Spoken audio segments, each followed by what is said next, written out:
shame. Is this where we take a nap? No? Okay. Yeah, nap time. All right. That's right. All right. Well, I couldn't be happier to be doing this. Three of my all-time favorite people in barbecue, actually, from afar.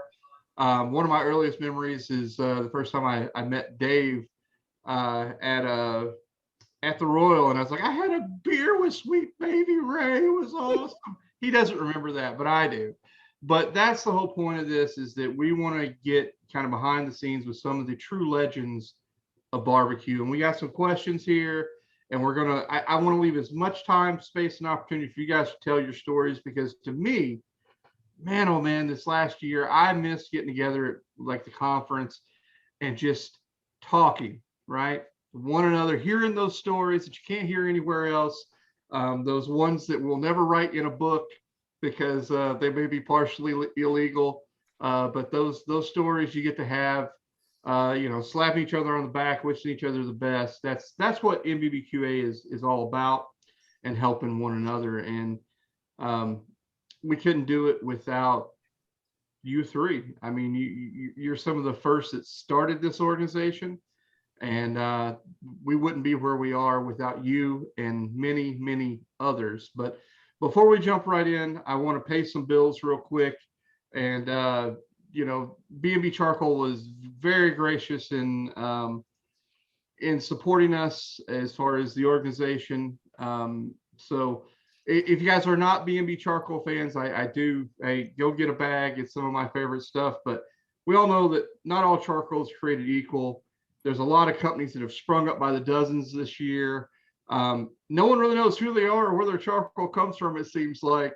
Or if the same charcoal is in multiple bags. But B&B is a family-owned operation.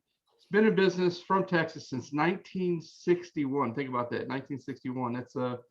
That's a long time. I will not disparage anyone by bringing up ages, but that's longer than some of the folks here that have joined us. So anytime you can run an operation that long, that's an amazing thing. They have a long tradition of making charcoal and great wood products. Their tradition actually started by being personally delivered, hand stacked in those brown bags we've come to love at local butcher shops and meat markets throughout the state. If you guys don't know that full story, B&B has a really cool background, and you guys should definitely do some research on them. But the reason why I like them, and I use them, they don't pay me. I do have a cool hat of theirs, but they don't pay me. I still use their stuff.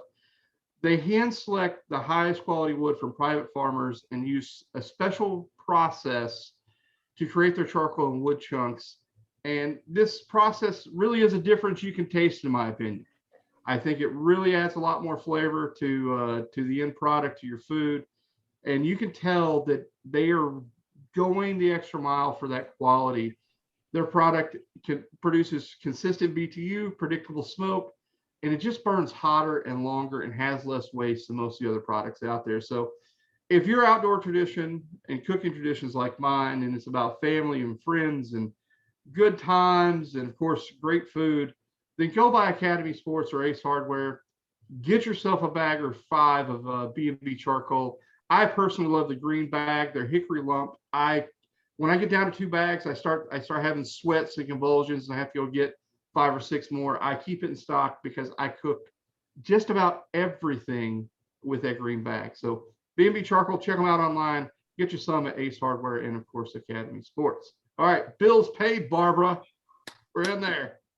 Thank you. Thank you. All right. So what I want to do for those that don't know you guys, and listen, I know I can't think of anyone that doesn't know the names, at least, of Sweet Baby Ray and of course Mama Shed and Kell. You've been documenting barbecue since you were, this tall. So and diapers. For those that don't know you, I want to give you a chance to just let everyone know who you are and how you got started. And Linda, being the matriarch, we'd love to start with you. Oh, well, thank you. I'm trying to turn my phone off so somebody doesn't call me like one of my 9 grandchildren. Yeah. But anyway, how I got started in barbecue is because of the kids, because of Brad. And Brad graduated from Ole Miss, and he came home and he was going to open a seafood restaurant, and he went to 3 different banks and nobody would support him. So he just decides that he's going to be a roadside little tiny takeout.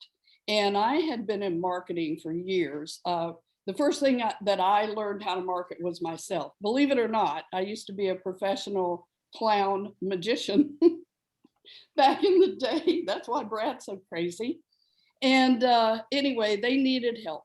And so I said, well, I'll help you. I'll do what I can do. So I started marketing for the shed, and the shed just grew from a little tiny roadside nothing, I think about 800 square foot, to what it is today. And they basically put me on that roller coaster ride, and I was on there for many, many years. And I'm happy to say that I'm now retired. And I pretty much retired from the shed, except for a little marketing here and there when I got involved with NBBQA. When I got on the board, I couldn't do both.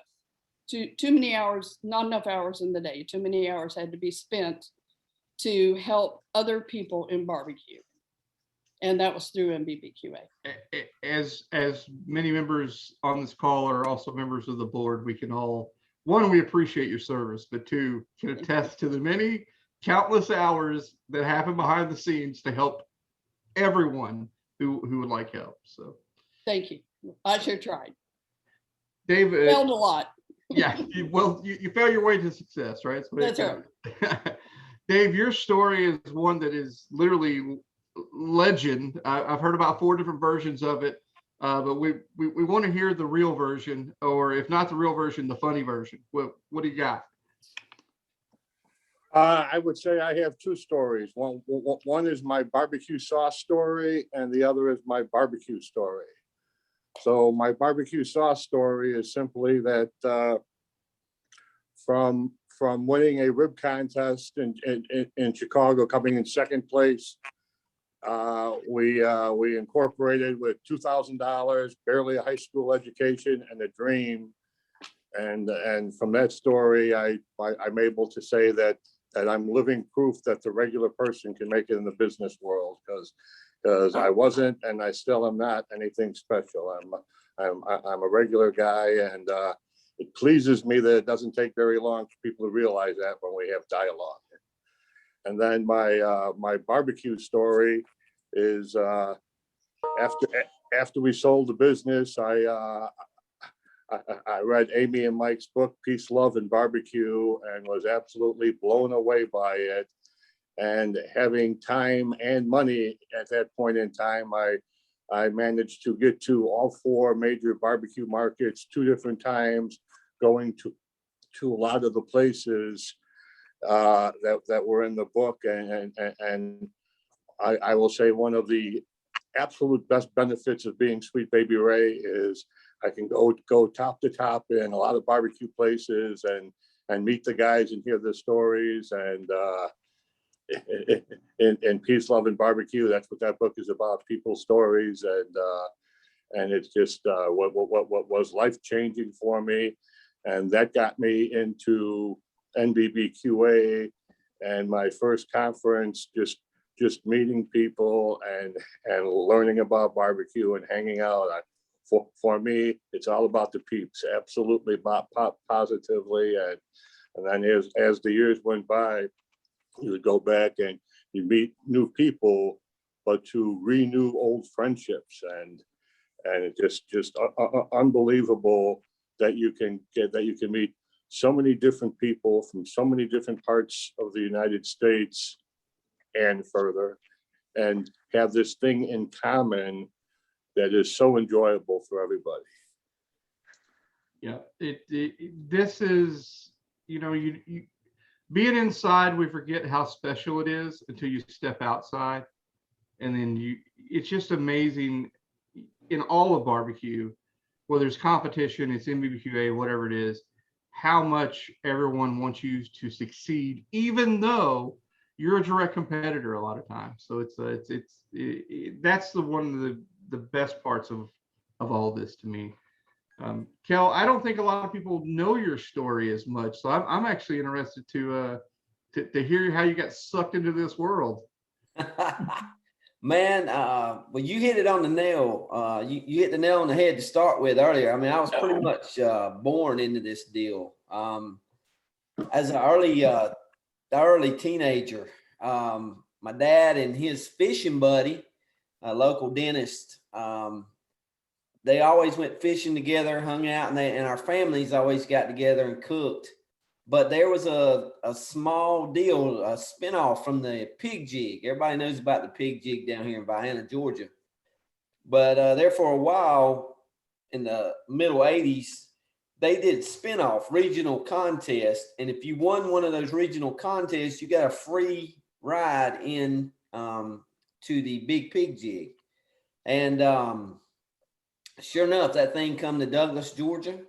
And my dad and Doc Gillis, they were like, man, we got this, man. We can do this. And so they went to work. We'd eat ribs about 3 nights a week getting ready for that thing, you know. So I was about 14, 15 years old. So I was the grunt. I was splitting wood, shoveling ash. Son, go get me this, go get me that. But that's how it all got started. The barbecue side of this thing got started, and they won that deal. Got to go to the pig jig. They got a top 10 call, and man, they was like a big old fish on a hook then, buddy. It was on, and so it's been like that since I was about 14, 15 years old. So you know, back then that was KCBS.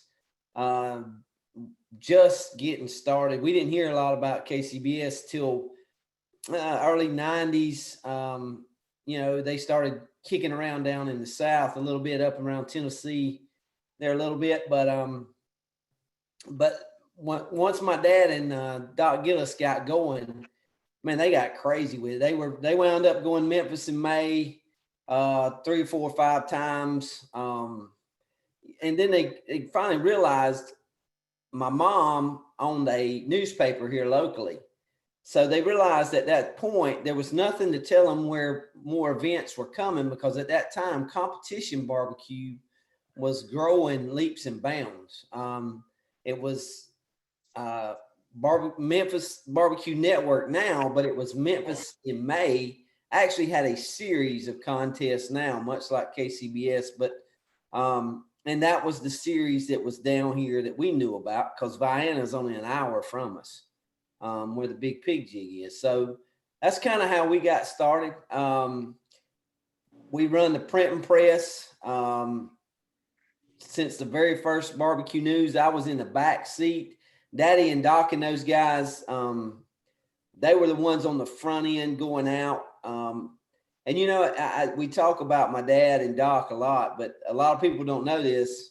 Most of you guys do, but especially that's been around NBBQA. But my mom, she was the herder, man. She'd get all this information together and keep us all straight, where we were going, what we were doing, how we were doing it. And so basically that's how the barbecue news got started.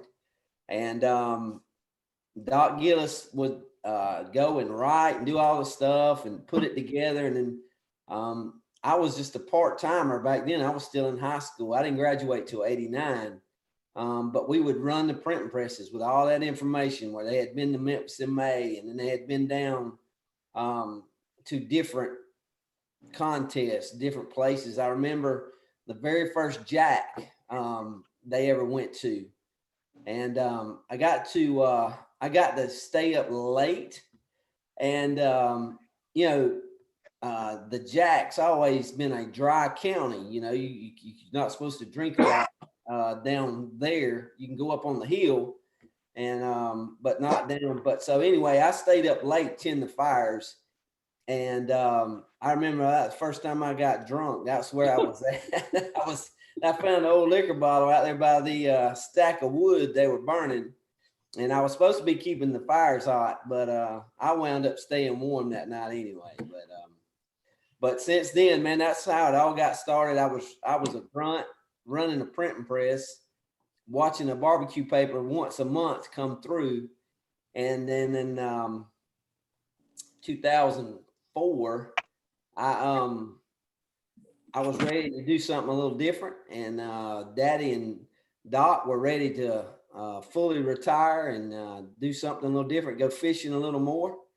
And so I asked them about buying their business they had started, and I never forget.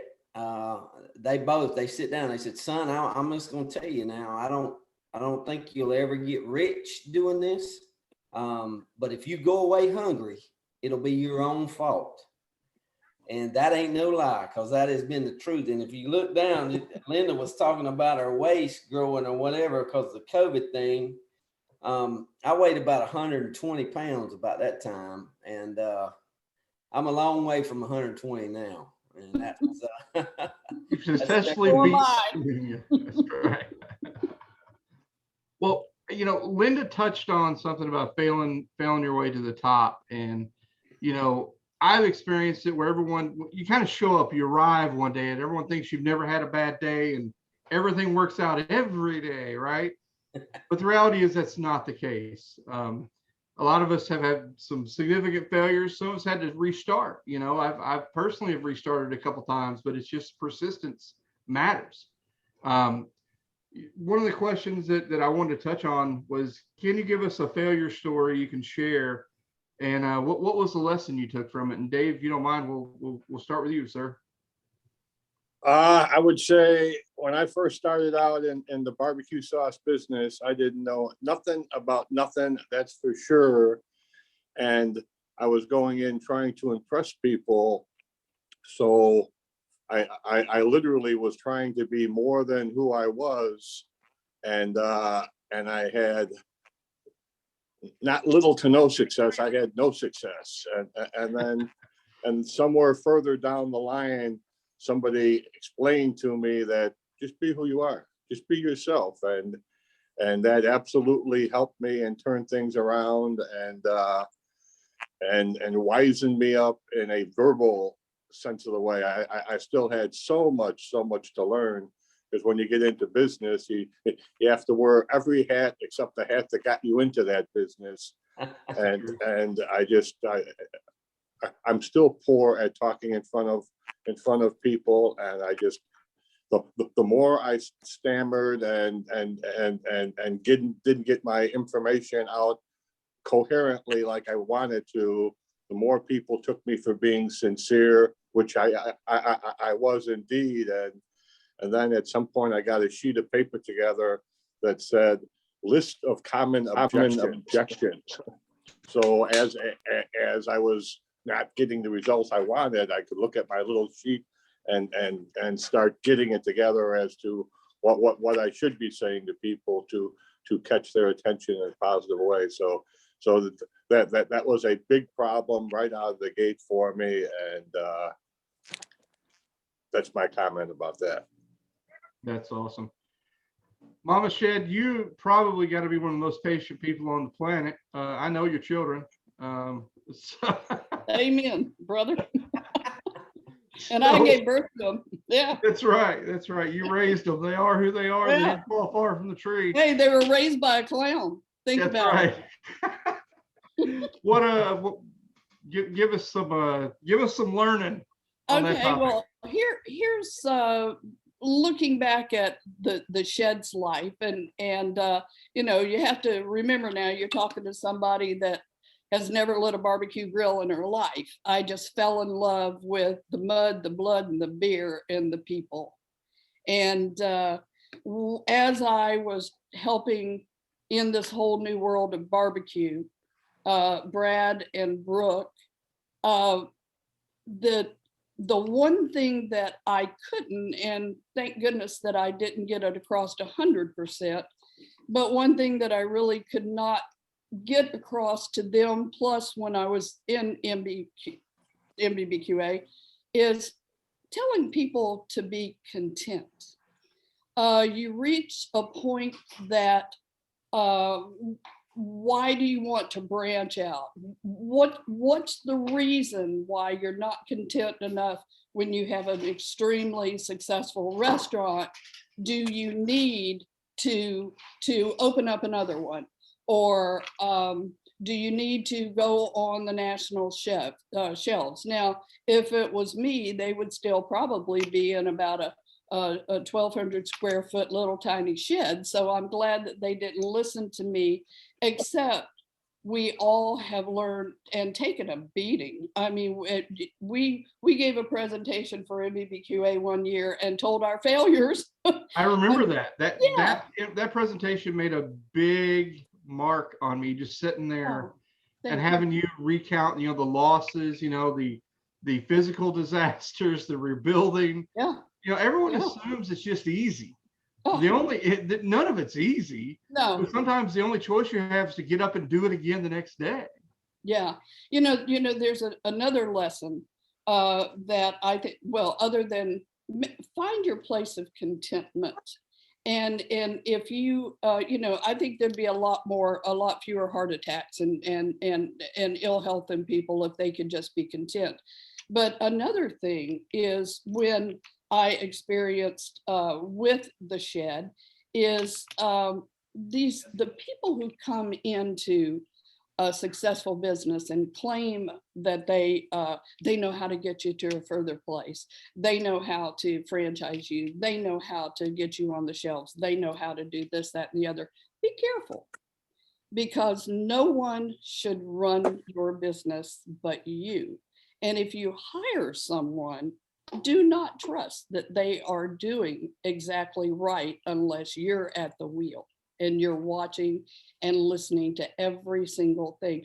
Because we're overworked, underpaid, and it's really easy to say, oh, we got this great marketing director. You better watch that great marketing director is marketing Right. in your behalf. That's fantastic advice. And I've had to learn that one the hard way as well. Oh, come home to slap you in the head, let me tell Yeah, you. sure will. Really will. Well, it'll make your wallet a little thinner, that's for sure. Yeah, that's fact. Kell, you're in probably one of the toughest businesses right now that I could imagine with print. I mean, you've learned some lessons, brother. Brother, believe when you were saying that, and I was just thinking, man, I hope you don't call on me first, because I'm I'm right now, believe it or not. I mean, it's like a daily lesson. And long story short, man, I don't learn things normal.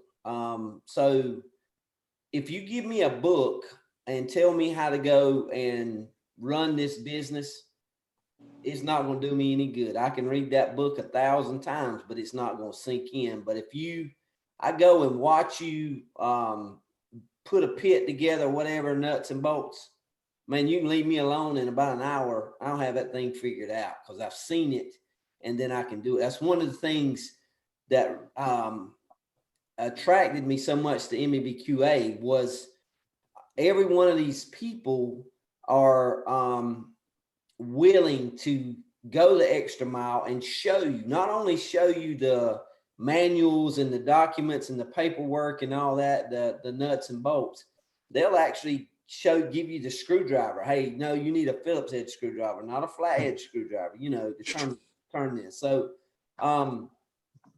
that's the one thing that I saw early on about NBBQA members that really tied in with me.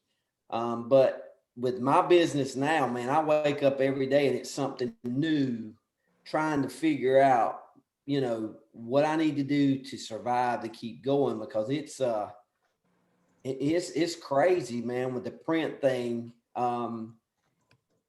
But not only that, but if you're an old dog and you can't learn new tricks, Daddy always told me, he said, son, when you stop learning, he said, you better lay down or go find a tree to get under. He said, because it ain't gonna be long, they're gonna be burying you. And he's exactly right. So this old dog is scratching hard every day to try to find a new bone of some sort or something different to survive. But so far we've been blessed, beyond blessed. And if you would have told me this summer, we had our 30th anniversary tour scheduled. So we were supposed to be in the truck with the wagon behind us, going all over the country, Yeah. And if you'd have told me we'd had to stop and stay at home, but we picked up more readers in the past 6 months than we had in the past 4 years, I would have probably wanted to come check your fever and call the COVID police on you. But that's exactly what happened through the summer. And now there again, our learning process has changed because now we've got to come up and create content that interests them and keep them with us. It's a whole new world. Yeah, I do want to touch on that. You mentioned, and this Kell will come right back to you on this one, but don't forget this easy one. Okay. You mentioned other NBBQA members in particular being willing to give you everything they know. I think, in my opinion, there's so many people not using their membership to its full potential. So what's some advice you can give to a new or fairly new member, or maybe a member that's kind of lost their way? They're not out there getting with it anymore. Man, you know what? This crowd is it was built on giving. And that's one thing that is so different than the other organizations you get into. If you don't tap in because it is so different, it's almost like it's a learning curve. Not only getting used to people, meeting people, and knowing people, but it's not every day that somebody's going to give you the knowledge you need to know that you're looking for. But as a new member, man, you got to go and ask. That's right. And that's odd. That's something you really got to learn, is to go and ask for it. There again, one of those live lessons learned early on, man. Doc Gillis, he was about as cut and dry fella that I've ever met in my life. I mean, it was salt and pepper. And then if you went and threw some garlic on it, he was about there scratching his head a little bit, trying to figure it out. But he was straight up. He said, son, if you don't ask, you won't get it. And it don't matter whether that's a loan, whether that's knowledge that you're seeking or whatever. He said, but if you don't ask, he said, and you're going to wind up, you won't get married if you don't ask. Because if you keep waiting on her to ask you, that ain't going to happen either. He was right about that too. So that's right. But yeah, Preach.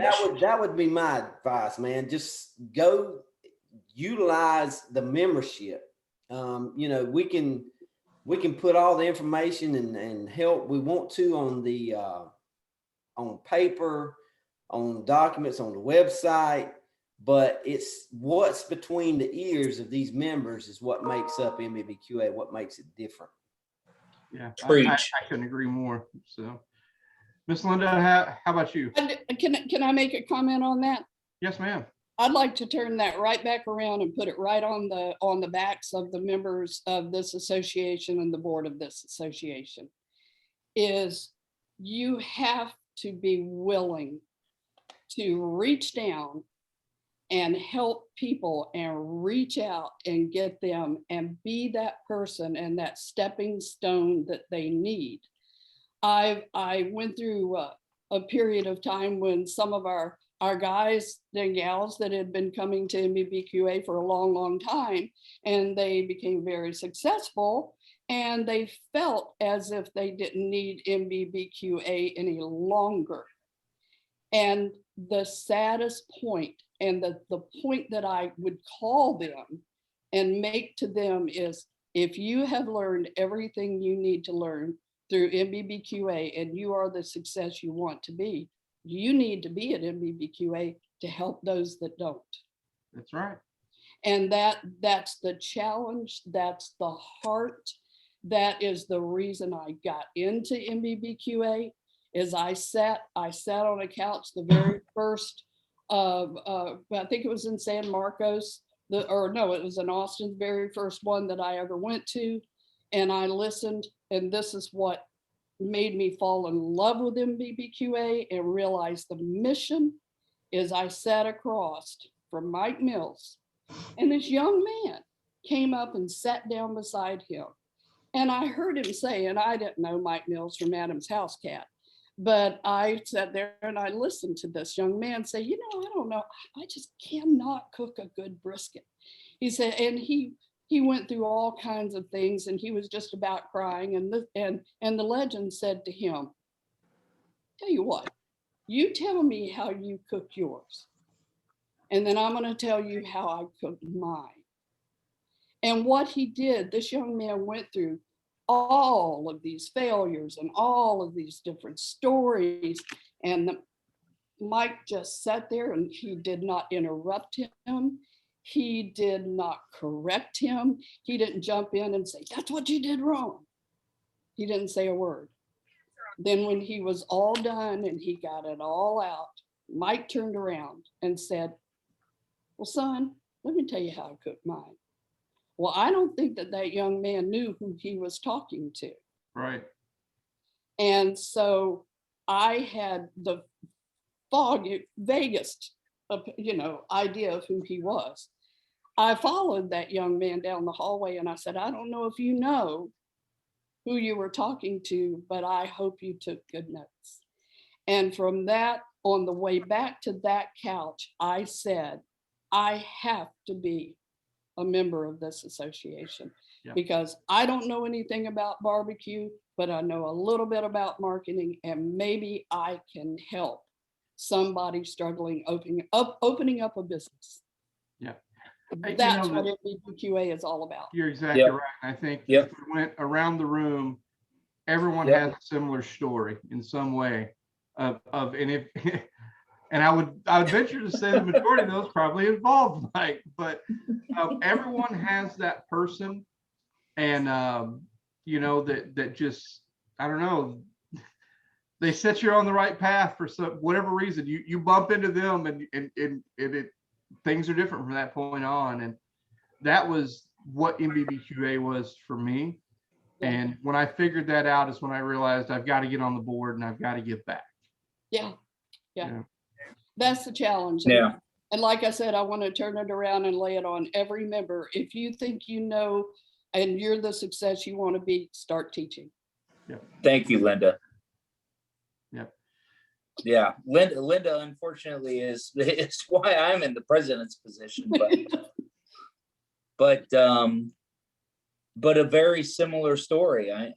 It's funny because Barbara and I and Mark Lambert were together recently, and we were at dinner, and we were talking about our story, and very similar. We had a family business, and I know I'm taking over, so I'm going to do this really quick because I want to do it because it's recorded though. But we had a family business before it got bought out corporation wise. And we started thinking about what do we want to do in a life for a family business from here on. And my dad cooked on a Weber grill all his life, 20-inch, the small Weber grill. We would do Thanksgiving dinners, everything on it. That's all he ever did. I remember when I got married and I bought a gas grill, and he chastised me. So years later, we look up, same thing. Hey, we want to get into barbecue. What are we going to do? We're going to go to Olive Branch, Mississippi, because there's this NBBQA convention going on. And we're going to see if they're going to laugh us out. We have recipes. We want to do whatever. So we went there. We met Mark. We met Linda. We met Sweet Baby Ray. We met, everybody. Mark Lambert. And we're in the bar after the first day thinking, people are going to laugh us out of society. We've been making fire protective clothing for our lives. If anybody didn't know, I've been in the fire service, and that's what we did before. So I'm going to try and make this quick. But we sat there, and somebody came up from Cincinnati and said, I got 3 barbecue restaurants called Walt's Barbecue. If you guys are serious and you go back home, you give me a call. Here's my card. You can come work for me. I'll show you how to do it. You got your own recipes. Do whatever. And that's exactly what Linda said. That's what it's about. Sweet Baby Ray. That's what it's about. That's what NBBQA is about. We were 30 minutes, 45 minutes from him, but he didn't see us as competition. He saw us as building the brand of barbecue, which is what this group is about. And I'm done. Amen, brother. Preach it. It's all you three now. I'm sorry. No, that was wonderful. You just preach it. You keep on, Mr. President, Yeah. because that's what we need. And shame on the people who feel like they just don't need us anymore. They need to be teaching. Yep, I agree. Dave, we'll circle back to you here. Tell us what we need to do. I had 3 words, and Kell and Linda used up 2 of them. The ask and the reach out, and my other word was inquire. And I tell people, you'll stop asking questions before I stop trying to answer them. And my email address is dave@sbrevents.com. Yeah. I'll never forget the first time I bumped into you. It was me, you, I think it was Danielle Domovsky. I forgot who else around that fire. It's like a who's who in my mind, a who's who of barbecue. And you handed me your card and said, if you're really serious about this sauce thing, you need any advice, you just call me. And I just thought that I still have that card. As a matter of fact, it's in my wallet. I've done my best not to use it. It's like breaking case of emergency kind of thing. But it struck me as a brand new entrepreneur how loving you were to the brand, the business of barbecue. And even though we had a competing product, you wanted me to succeed. And that's what I took away from that. I didn't need anything else. It was just the idea of how you were and how much you just wanted everyone to succeed if they really love barbecue. So it says a lot to you. Pizza guys don't eat pizza together. Barbecue guys eat barbecue together. I heard that from a wise old man one time. Wise old man. That's right. So true. That's right. Oh goodness, Linda, we'll come back to you on as the first one on this one. Thinking back 5 years, did you think this is where we would be, or given the last year, that's an unfair question. No, wait a minute. We're starting out. What is we? Is that me? Did I think I'd be retired? Oh yeah, I was hoping so. Yeah, Linda would have retired for long ago. Yeah, I'm just about retired from life, just being a good grandma. I tell you what, this whole world though, I have been retired and I have been out of touch for the last year or so with NBBQA, so I don't know what's been going on except for the disruption of COVID. And I think I'm looking at it this way: no matter what's happened with NBBQA and other organizations like this, I do know that it's a fresh new start. That's right. And I got that second COVID vaccine, and honey, Katie barred the door. And I feel like that NBBQA is we need to get back to the basics. That's another thing that in a way I regret a little bit as I was president or whatever I was for, it seemed like forever, is getting back to the basics. I think a lot of people want to start a pit in the ground, and they want to put a hog in it, and they want to sit around the fire, and they want to hear about the history of barbecue. Recapturing that old school barbecue. We don't come to NBBQA anymore because we need recipes, because we can go online and we can watch Heath and we can watch Mark and we can watch everybody cooking everything down to the T and down to the letter. But honey, you can't get a pat on the back after you have just screwed up at Memphis in May, like you can if you're a real barbecue guy. It's true. Yeah. Except I cannot get a hold of your sweet potato pie recipe, Linda. My sweet potato pie. Oh my God. I have been trying to recreate that for the last year and a half. Okay. Well, You we can answer figured your out what the email. next NBBQA video will be. It'll be Linda doing sweet potato pie. Sweet potato pie, okay, It's official. That's right. not a Oh. problem. I have no Wi-Fi here, and I tried to send the message through the chat. It won't work, so I had to interject. Oh, hey, how You're are good. you?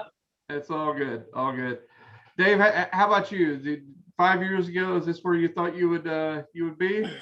5 years ago, I would say we and our team were still trying to conquer the world. And with COVID out there, we're trying to survive. And the operative word in our business is streamline.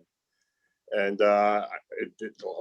it basically retired me. We used to have a fairly good sized catering company and a small restaurant. And as it turns out, my nephew can manage all of that business quite easily without me these days. There you go. Very much like Linda, I am blessed to have him, like she's blessed to have her children involved in the business where you still know what's going on. You still have a feel and a vibe for it. And to me, that's been a huge blessing. And with all this excess capacity of time I've had, I've put a lot of time into my faith and God, and that's been rewarding for me. Very good. That's my story, and I'm sticking with it. Sticking to it. Kell, how about you, sir? No way, man. Here's what I'm looking at. I told you a while ago, it's like every day it's something new coming to work. I can't imagine what 5 years from now is going to be like. So I just read the story. Matter of fact, we're ahead of time. You guys don't understand this much, but I live about a month ahead of where we are. So I just finished up March issue yesterday and today, this morning early.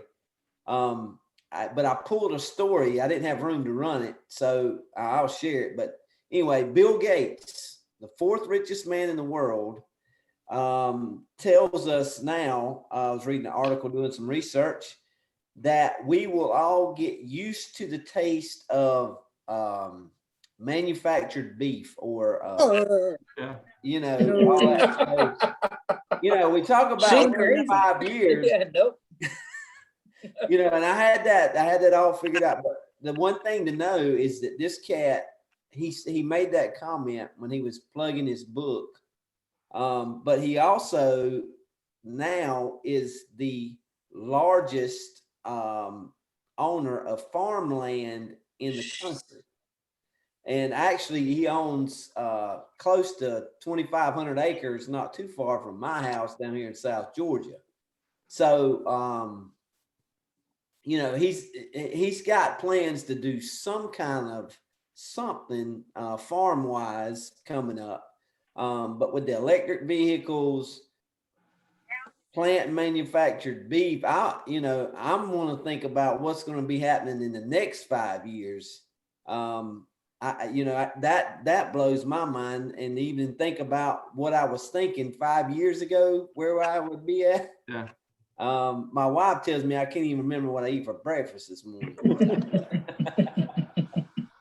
Yeah, it's funny how fast things change. I spent the last, 2 years prior to this, 3 years, pushing pellet grills. That's the way of the future. And I've spent all of COVID going back to the basics and doing it how my grandfather used to do it, with just, a cinder block pit and some charcoal and some wood. And I can't find anything more rewarding. And now I'm like, wow, was everything I did the last few years a lie? I don't know. I'm still trying to sort it out. But exploration is and growth is always what we need to be working on.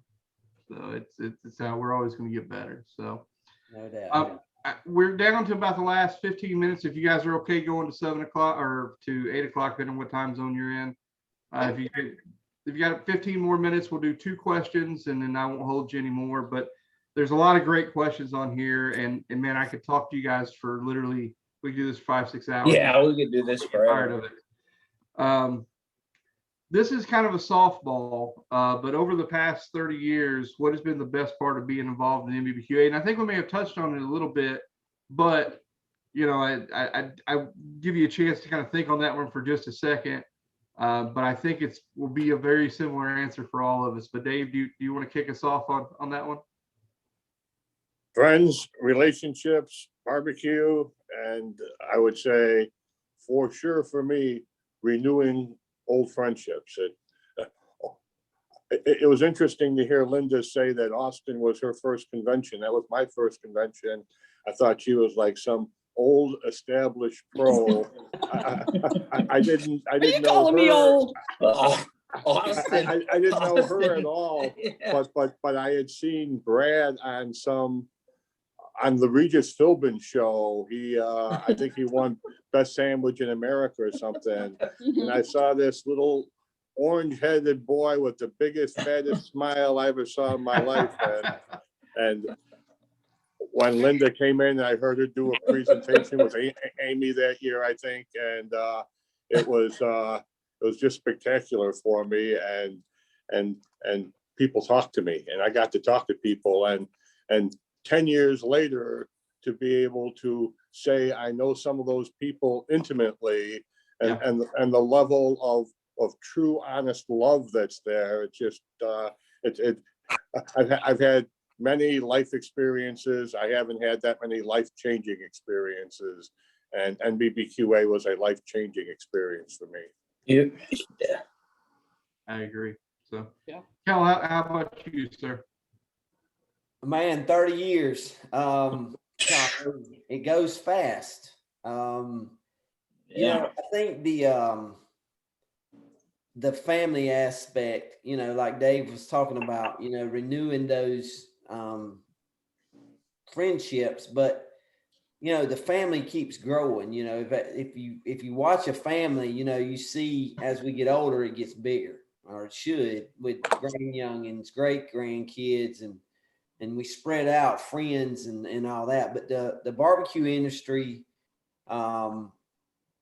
is a different place because of the NBBQA members that have come in and out the past 30 years, without a doubt. But for me, the thing I love the most is seeing these guys year after year after year continue to grow and be happy, successful, and really complete the circle when you see them show up and start giving back and take that new guy over to the side and start mentoring him for a little bit. Yeah, I couldn't agree more. Linda, how about you? Well, exactly the same thing. I'll just add a little bit to that. Is because of this worldwide shutdown and because of COVID, we're the people that get back to the real basics. We barbecue people. I mean, like I always joke around about the mud, the blood, and the beer at Memphis in May. I mean, we're real people, you know, we really are. And here's the challenge for NBBQA, since you know, we haven't been able to meet and do things like that, is the challenge is there's a whole country of barbecue and other restaurants that are just fighting for their lives right now. What better opportunity do we have to get back to basics in NBBQA and help these people out? I mean, there's some of these restaurants and these little barbecue restaurants that these people are wondering where their next meal's coming from.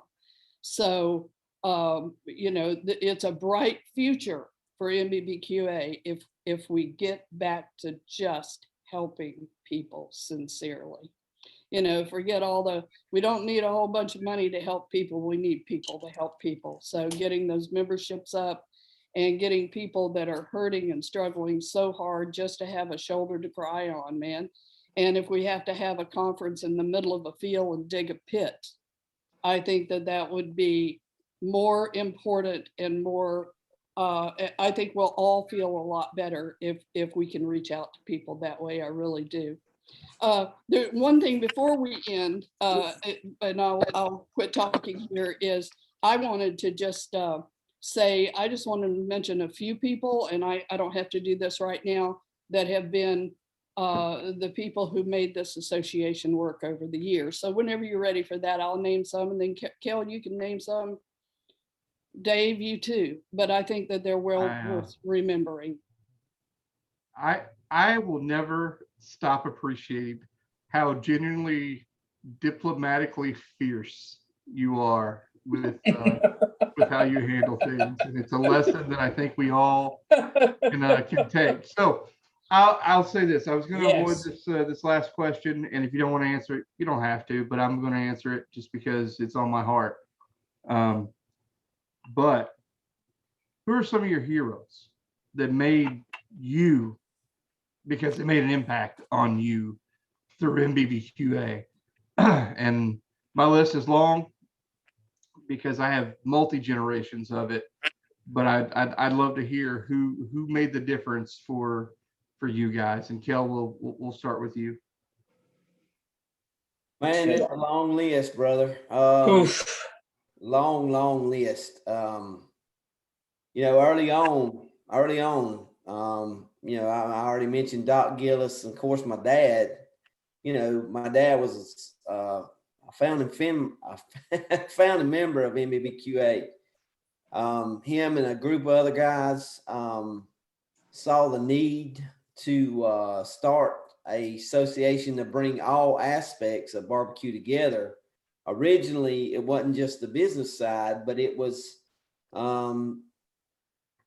basically to incorporate those guys who were just getting started, whether it was backyard competition or business, and put them all together so that they could mingle and help one another and get it to go and grow. And they had some very, very successful conferences early on, but I think about Carolyn Wales. People don't realize that early on she was one of the directors with NBBQA, and of course we all know where she wound up taking KCBS. But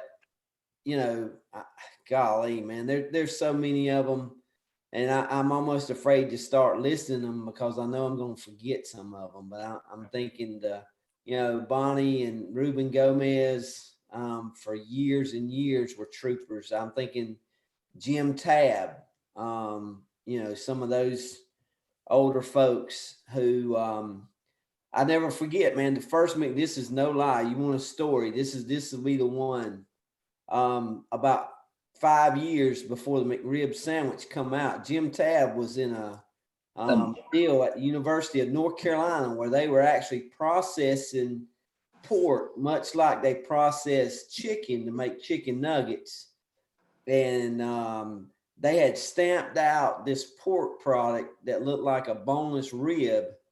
And he called us and he said, man, I don't know what you're doing. He said, but if you got a few minutes, he said, y'all might want to come check this out. So me and Dad, we stopped what we were doing. We took off and we took a 2-day road trip, and we saw it was probably 3 or 4 years before it actually come to be. But University of North Carolina, there was a McRib sandwich being shared at the cafeteria that day. And they were actually doing all kind of questionnaires and all that, the kids that were eating it.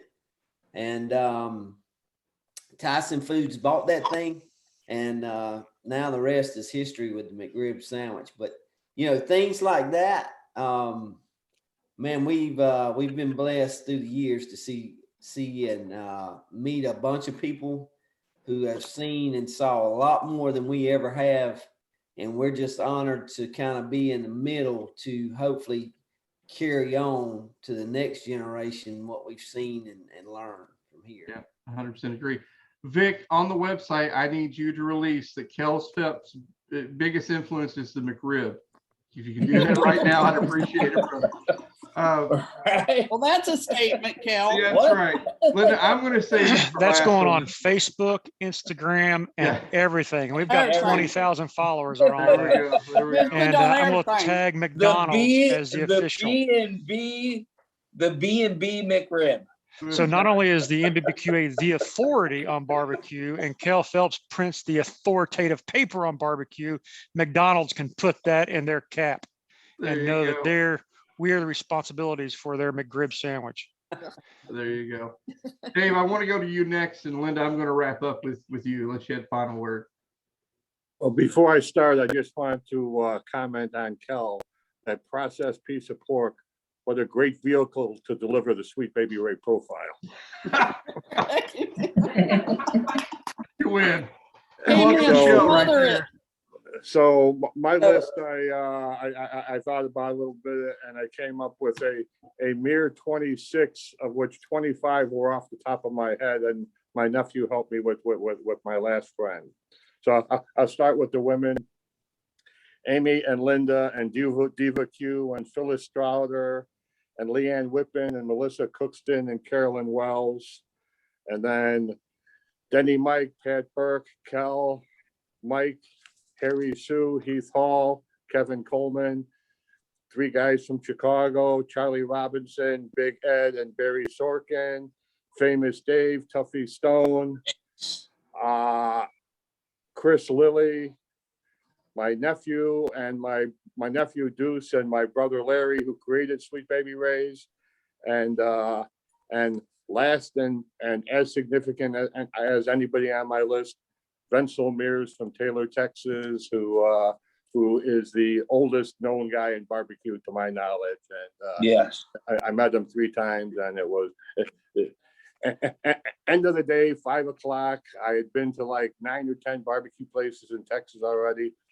Rolled into his place at 5 o'clock, and he's still there working the counter, and just unbelievable that so he was working with Mike and another chef on Blue Smoke, a restaurant in New York, and I asked him how Blue Smoke was going, and his response was, I mean, he must have been in his 90s at that time. His response was that, well, probably okay if they listen to what I told them. So just I could talk for days and days about all those people. And, thanks for the opportunity to be on the program and to mention some of my heroes. Thank you. Linda, floor is yours, Thank ma'am. you. Well, I have to start out with the people who taught me everything that there is to know about barbecue, and that's Brad and Brooke. I mean, they drugged me into this thing, and I remember when Kell Phelps, Kell Phelps, he came up to me one year out in California, and the shed had just burned all the way to the ground, and he goes, Linda, he said, we don't have a president-elect. And I went, do you want to run for it? And I called my kids, and now their whole business had just burned to the ground. And I said, oh, and I got Craig out in the hallway, and I said, oh my gosh, he wants me to run for president-elect. And so they said, no, Mom, we just burned to the ground. We need you. And anyway, I was in love with NBBQA. And I walked in, I told Kell, okay, I'll run. Little did I know there was no running to it. I was it. Thank you, Kell. Thank you, Kell Phelps, for doing that. But I have my little list, and my little list is people who were, and oh gosh, it's not all the people, but the people who were on the ground floor of NBBQA. These ground floor people cared about people succeeding more than they cared for themselves. And that's Joan Carlene and Doc, Mike Mills, of course, Bonnie and Ruben Gomez, Bob Lyons, Yes. Joe and Yes. Lana Oster, Yep. Woody and Cecilia, we've lost them both this Yeah. year. Carolyn and Gary, Margaret Poole. I mean, what a phenomenal lady she was. Yeah. Jim Tab, Hayward and Eva. Hayward. Yeah, Hayward, Barbara and Bill Milroy. Of course, there's Paul Kirk. Come on, Mark Ferris. You name them. I could keep on naming them and naming them and naming them. But I will tell you this, people, if you don't understand what being on a volunteer board is, my greatest respect for people that have been on NBBQA BA boards, for all these years. It's hard work. And people don't appreciate everything you say and everything you do. You have to fight. And I appreciate every board and every board member in the 30 years of this association. And Patrick, I so appreciate you. Thank you, Linda. I don't think I'm not could have even, said it better. yeah, I'm not even. Everybody, we have a great board right now. I It's can't hard, even- isn't it? It's yeah, hard, isn't it? it's hard. Yeah. It's real hard. I'm not even, we have a great board. We have wonderful people. And we've had wonderful people, and we have wonderful people. And we're gonna keep it going. And we've had some stinkers. Hey, but you know what? It's a big family, and you got the crazy uncle and the crazy Yeah. cousins. Sometimes That's you it. still gotta love them. That's Yeah. it. That's it. That's it. Yeah. I've never in my life. Raymond, I love you. I mean, Sweet Baby Ray, I love you. Mark Lambert, and yeah, you're, I mean, Yeah. You know, All right, I'm you done. brought up Mark Lambert, Patrick, and I want to just give him a shout out that no, I'm done. No, I don't need a shout he out. doesn't all Linda. understand how It's all much he's Mark influenced and- people. No, Mark Lambert comes to everything he does as a servant, and he does it for the greater good of everyone around him. And that's why I chose to be a part of the board, was Mark Lambert. yeah, Full stop.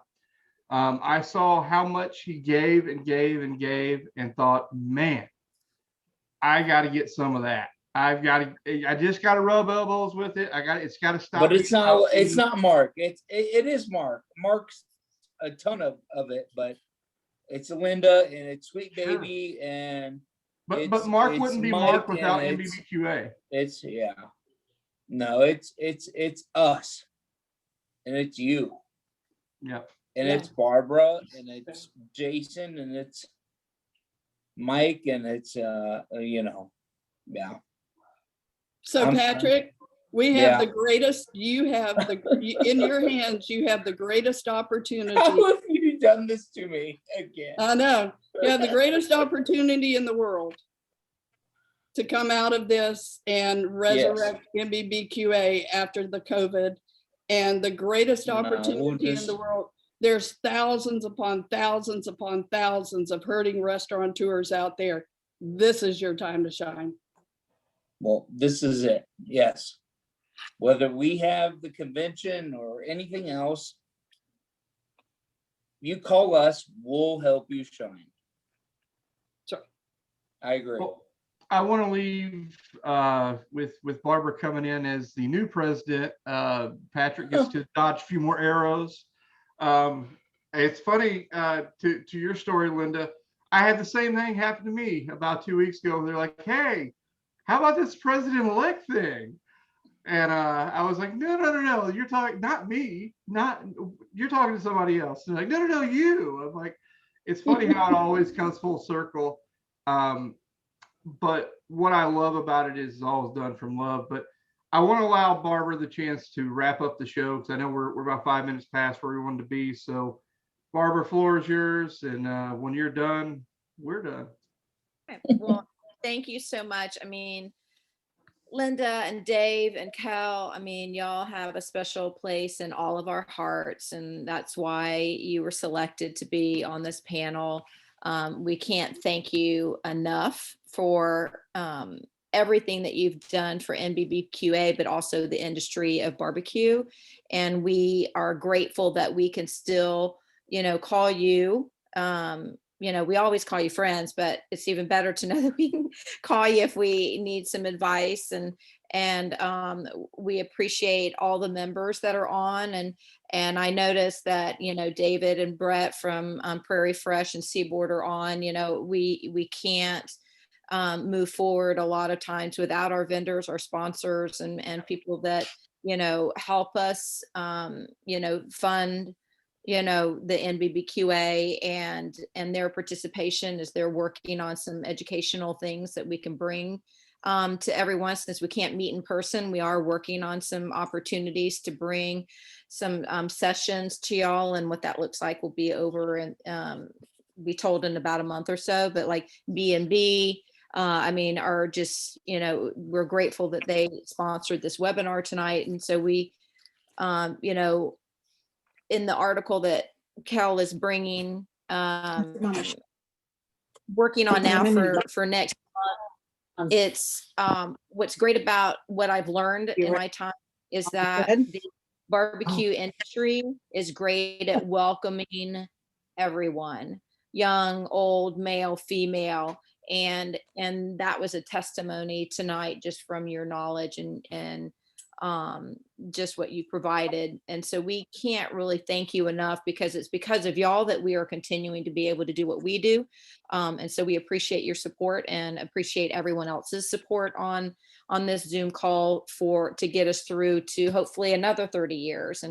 And I look forward to the day when Shane and Patrick and myself and Jason, Vic, we're also on a panel, you know, looking back going, oh my God, I remember when, you know, so we just can't thank y'all enough, and we appreciate you and love y'all very much. We appreciate it. I think that's it. Thanks again to B&B for sponsoring this. We are very grateful for you doing that. I would do the read again, but hey, just go back to the beginning and play it. It was ad-libbed, so congratulations. My sincerest debt of gratitude to Linda, Kell, Dave. I mean, again, you guys have no idea the impact you made on me. I'm not the most vocal person to come up and, you know, be a giant fanboy, but people are watching. And Linda, your presentation made an impact on me. Dave, you handed me a business card, of all things, changed the directory of what I was doing. So, you know, those things matter. And, you know, I read Kell's paper every month. So I personally appreciate all that you've done and the groundwork that you laid to make what I do possible. So a heartfelt thanks to you guys. Thank you. Man, I appreciate it a whole bunch, and you know, just the opportunity to share some of what we get to do every day is nice. But you know, knowing that it's making a difference. You know, a lot of times you can be digging a ditch and start on the wrong side of the road. You don't ever see the water run to where it needs to run, but you dig long enough and you get the ditch completed where it needs to go, and then you keep houses dry and things happen like you're supposed to. It's good to see. So just see you guys continue to go and grow. I appreciate you guys letting me tell your stories and keep everybody else in the know. So here's the 30 more years of doing the same thing. And I don't know if you guys really realize it, but Kell Phelps, you are the silver thread that has lasted in this association for 30 years. Silver thread. So I thought the only thing silver I had was the hair. Oh yeah, you don't have any threads anymore. Sorry about that.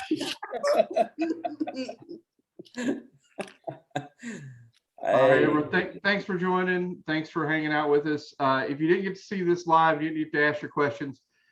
All these people are available to you. Just reach out to them. We're happy to answer your questions and take care of you. If you need help, just ask. Yes.